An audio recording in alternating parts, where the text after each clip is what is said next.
주님 평화. 아마 이 영상이 나가는 때가 피정에 이제 거의 막바지에 이르렀을 때일 겁니다. 저는 연피정을 하고 있을 것이고요. 별 이변이 없는 이상 연피정 중입니다. 미리 매일 아침 8시에 영상이 올라가도록 모두 녹음을 해놓고 있는데요. 그래서 못생긴 제 얼굴 못 보여드려서 죄송합니다. 내일까지, 계산으로 따지면 내일까지 연피정이 계속 이어지기 때문에 아마 모레쯤에는 여러분께 이제 다시 영상 대면으로 인사드릴 수 있을 것 같습니다. 아마 연피정 열심히 잘 하고 있을 테니까요. 계속 기도 중에 기억해 주시기 바랍니다. 이 월요일 복음, 이 8월 14일 복음에 예수님께서 이제 세금을 내시는 모습이 나와요. 물론 정상적으로 내는 것이 아니라 물고기를 잡아서 물고기 입을 벌려 거기 있는 돈을 가지고 예수님과 예수님과 함께 있는 사람들의 몫으로 세금을 내라고 말씀을 하시는데요.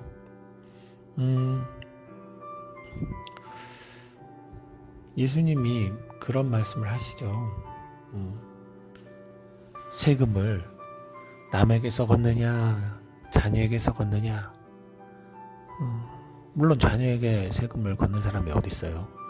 남에게 거두니까 자녀는 면제받는 것이다 라고 말씀하시면서 사실 우리 그리스도인들이 세상의 것에 관여할 필요는 없다, 세상 일에 관여할 필요는 없다 라고 말씀하시면서도 그들의 비위를 건드릴 게 없으니까 세금을 내라고 말씀을 하셔요. 뭔가 세상과 타협하는 것 같죠. 세상 사람들의 눈치를 보는 것 같죠. 그런 것은 아닙니다. 분명히 예수님은 하느님이시고 이 세상에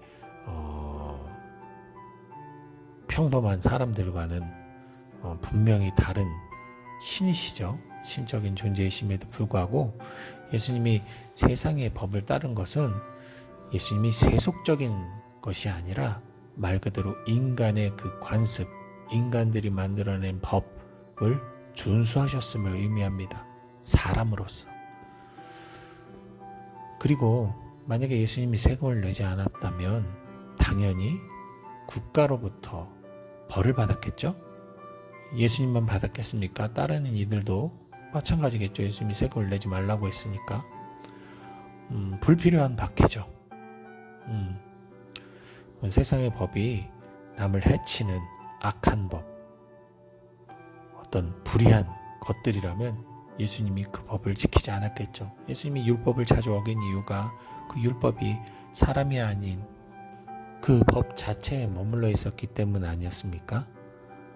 그리고 예수님이 세금을 내게 된 또 하나의 이유가 바로 베드로에게 있어요. 베드로가 성전세를 냅니다 라고 얘기를 해놓고 예수님한테서 물었잖아요. 내는 거냐고. 만약에 예수님이 세금을 안 내면 베드로는 거짓말쟁이가 되는 겁니다. 물론 베드로는 성급했죠. 예수님께 물어보고 해도 되는 건데 당연히 그렇게 말을 하지 않으면, 그렇게 이야기하지 않으면 안 되는 거라고 생각을 했을 겁니다. 성전세, 어쨌든 성전을 보수하고 유지하는 데 필요한 세금인데 아마 성전세를 부당하게 거둔 사람도 있었을 것이고 그 성전세를 악용하는 사람도 있었겠죠. 하지만 우리가 성당에서 헌금을 하고 11조를 바치고 하는, 교목금을 바치고 하는 것이 그런 일부에 문제가 있다고 해서 우리가 만약에 아무도 돈을 내지 않는다면 우리가 함께 머물며 기도하는 성전은 존재할 수가 없죠. 유지될 수가 없겠죠. 어쨌든 이 세상을 살아가는 동안 필요한 것을 사람들이 합의하여 결정한 내용들에 대해서 예수님은 어기지 않으십니다. 그 얘기는 우리 그리스도인들도 천상을 그리며 천상적 존재로 살아가면서도 여전히 육신을 입고 있는 이 세상의 존재이기에 우리들 또한 이 세상의 법과 이 세상의 규칙을 준수하면서 살아가는 것, 그것이 나쁜 일이 아니라는 것, 그것 또한 우리들이 또 그리스도인으로서 해야 될 일이라는 것을 여러분들이 기억하시면서 살아가시면 좋을 것 같아요. 그것이 사람을 죽이는 법이 아닌 이상은 우리들도 법을 지키면서 살아가면 좋을 것 같습니다. 오늘은 우리 콘벨토알 프란시스코 수도의 수사 신부님이셨던 막시밀리아노 콜베 신부님의 축일입니다.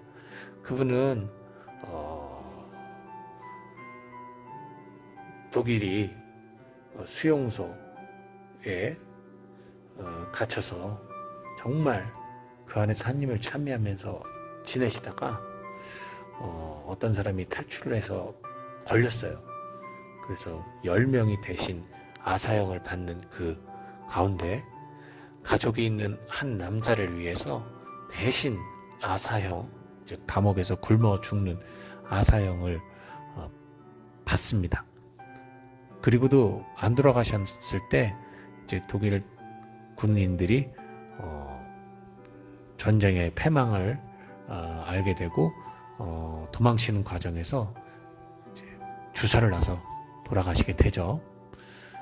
근데 어떤 혹자는 그런 말을 합니다. 대단히 훌륭하신 신부님이신데 한 사람을 위해서 목숨 바치는 것보다 거기서 잘 버티고 나오셔서 정말 더 많은 사람들, 고통받는 더 많은 사람들, 뭐 그분만 가족이 있었겠어요? 다른 사람들도 다 가족이 있었을 텐데 더 많은 사람들 위해 희생하고 헌신하는 게 더 이득이지 않을까, 이런 생각할 수 있는데요. 그런 생각은 가룟 유다의 생각과 같은 겁니다. 향유를 예수님 발에 부어 닦아준 여인을 보면서 저 비싼 향유의 돈이면 가난한 이들을 도울 수 있을 텐데 라고 말한, 저건 낭비인데 라고 생각한 유다와 같은 거예요. 사랑은 즉시성입니다. 지금 이 순간 내 눈에 보이는 가장 가난하고 불쌍한 사람을 도와주는 것, 예수님의 공생활 내내 이루어졌던 일이죠. 내가 나중을 위해 지금 보이는 그 사랑을 실천하지 않는 것, 그것은 위선입니다. 그래서 이 콜베 신부님의 그 모습은 겨우 한 사람을 구원한 것이 아니라 바로 그 사랑 자체, 그의 그런 박애주의, 그의 그런 희생으로 더 많은 이들이, 훨씬 더 많은 이들이 그리스도의 복음을 믿고 사랑하고 따라가게 만들었다는 것. 그래서 콜베 신부님처럼, 예수님처럼 오늘의 고통받는 사람들, 지금의 아픈 사람, 슬픈 사람들을 위해 헌신하고 희생할 수 있게 되었다는 것이죠. 사랑은 그렇게 퍼져나갑니다. 사랑은 즉시성입니다. 여러분도 지금 이 순간 사랑을 실천하십시오. 주님표.